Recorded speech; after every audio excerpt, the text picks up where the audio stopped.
Hey, welcome back. In this part of the series, we are going to discover what ES6 has to offer when it comes to asynchronous programming. So, before we jump into the code, let's first understand what does asynchronous and synchronous programming mean. Suppose we have a web application that has a UI composed of 4 elements. Furthermore, say we have each one of those components' logic wrapped within a separate function. Thus, to display a component, we would need to call its matching function. That being said, what the JavaScript engine sees here is not just a couple functions, but actually a set of tasks or operations that it should push into a queue in the same order that they have been executed in. That means that a function won't be called unless every single function called prior to it has finished executing the logic within its body, and that's what we refer to as blocking or synchronous code. Now, the problem with that is that if one of the functions has some complex logic to do, or say it needs to make a request to an API which takes several seconds to respond, the application will be stuck at that point and will delay the rest of the components from being shown, while they actually don't need to because they are not dependent on the result of the call of that function, and that's where ES6 promises come in. A promise, as its name suggests, is a way of making a function start executing its logic and promise it will return a result later, therefore letting the other functions start doing their tasks without them needing to wait for it to finish. In other words, that taking long to execute function will be working in the background at the same time while the rest of the functions are running. That way the application will be faster because the time consumed waiting for that function to return a result is taken advantage of to run the other functions, and that's what it's called non-blocking or asynchronous code. That being said, let's create a function that returns a promise. So to create that promise, we need to use the keyword new to make a new instance of the promise class and pass a function that takes 2 parameters to the constructor.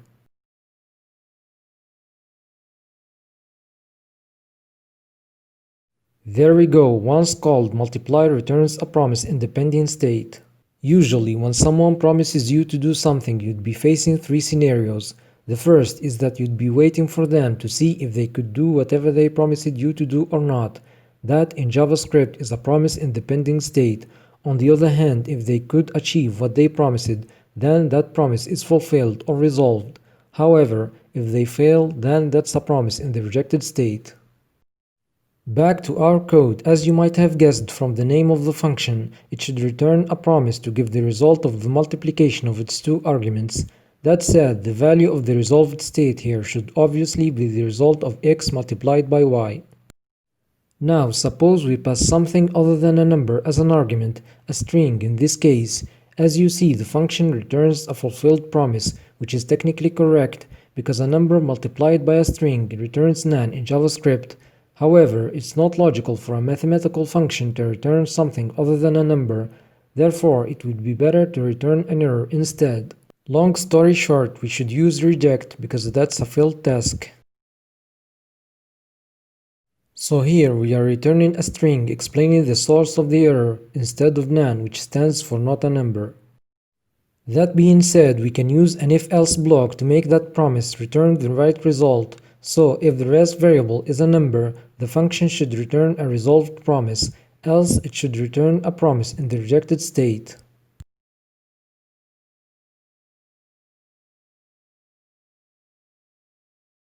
Now, say we have more calculations to do, or maybe a call to a certain API before resolving or rejecting. It would be a waste of time to execute that logic when we know that the function will return a rejected promise beforehand. So, instead of running the calculations within the promise, we could actually check if the arguments are not viable for the mathematical operation first, and therefore return a rejected promise without executing the complex code.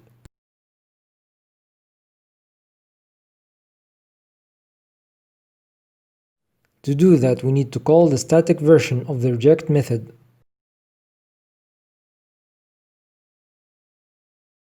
There is also a static version of the resolve method, so if we use it here, the multiply function will return a resolved promise, again without executing the complex code in the executor function in the third condition.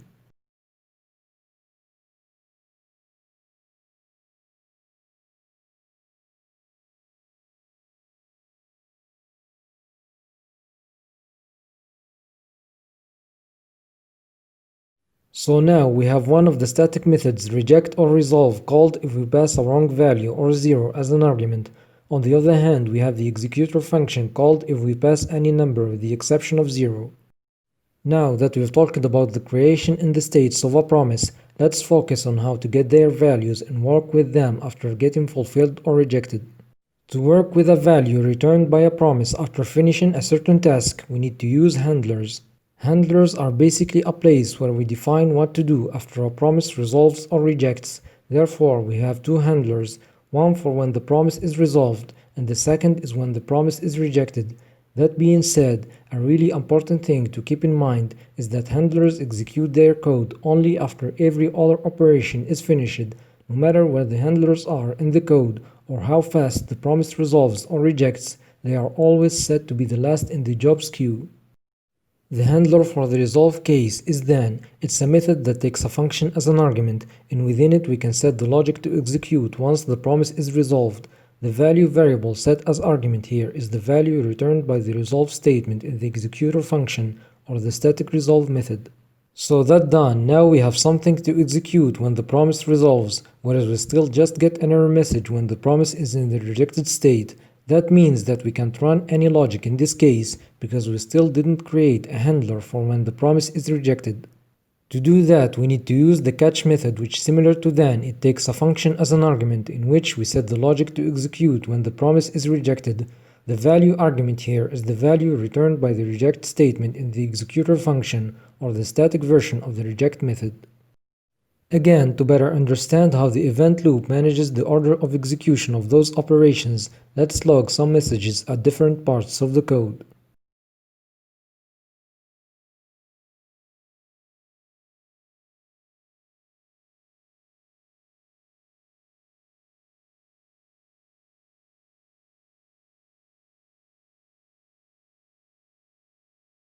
You see here that the log method in the executor function is called first because everything in a promise executor executes immediately when the promise is instantiated. Then we have the last log method called secondly even if it's written later in the code, because as I said earlier, the logic within a promise handler will be delayed after any other logic in the code. The same thing goes for the instantly resolved or rejected promises. Their handler's code is executed last. Furthermore, we can chain multiple handlers which will be called in the same order that they have been written in.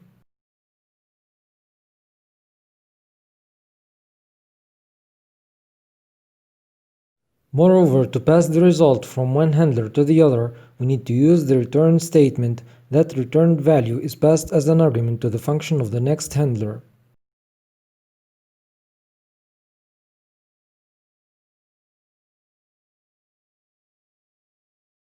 So far, we've talked about the catch and then handlers, but there is actually another method which is finally. This one is called in both cases fulfillment or rejection. However, it doesn't have access to the result of a promise, thus its function doesn't take any argument.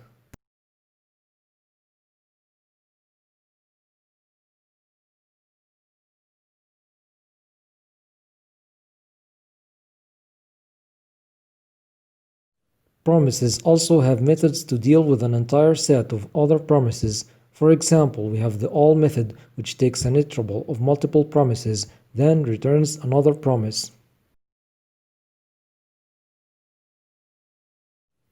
The all method returns a promise in the resolved state only if all the promises are resolved, and the value of the argument set to the function in the then handler will contain an array holding the result of each resolved promise.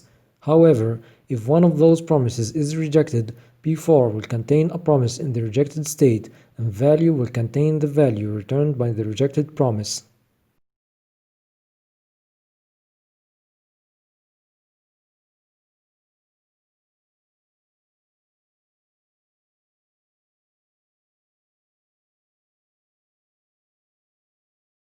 We have also the race method. Similar to all, it takes an array of promises, then it returns a resolved or rejected promise the moment one of those promises resolves or rejects.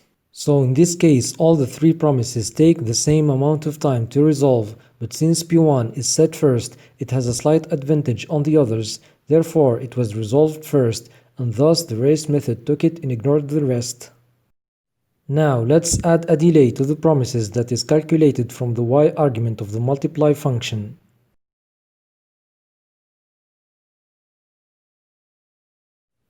As you see now, the race method took p2 instead because it's the one that resolves first as it has the lowest delay. Now, on the other hand, if we use a string to create the third promise, race takes p3 because it immediately returns a rejected promise since we have no delay when the function calls the static reject method. Another method that takes a set of promises and return another one is allSettled.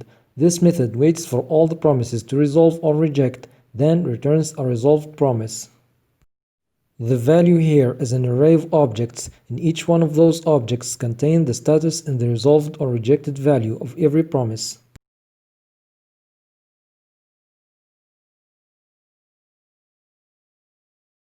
So, up until now, we've learned that to handle a promise, we'd need to call one or more than and one catch. Well, that was the only way of handling promises until ES7 introduced the keywords async and await. Actually, the async await syntax doesn't change the way of creating a promise, but the way to handle it. That being said, instead of the syntax we've been using, we need to create a function and use the async keyword to tell that this function contains a synchronous code, which makes the event loop place it at the end of the jobs queue. Then, to get the value resolved or rejected by each promise, we need to place the await keyword before the promise identifier or the call of the function that returns a promise in our case. That way, the function will run every line like it does usually. However, it won't continue to the next line unless the promise is resolved or rejected.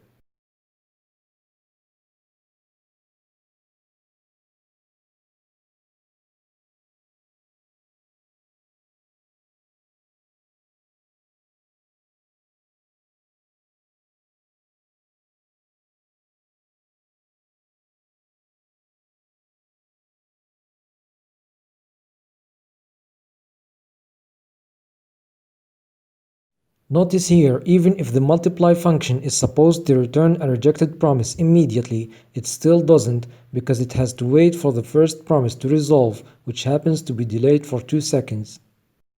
And this is it for this part of the series, so make sure to subscribe and I will see you in the next one.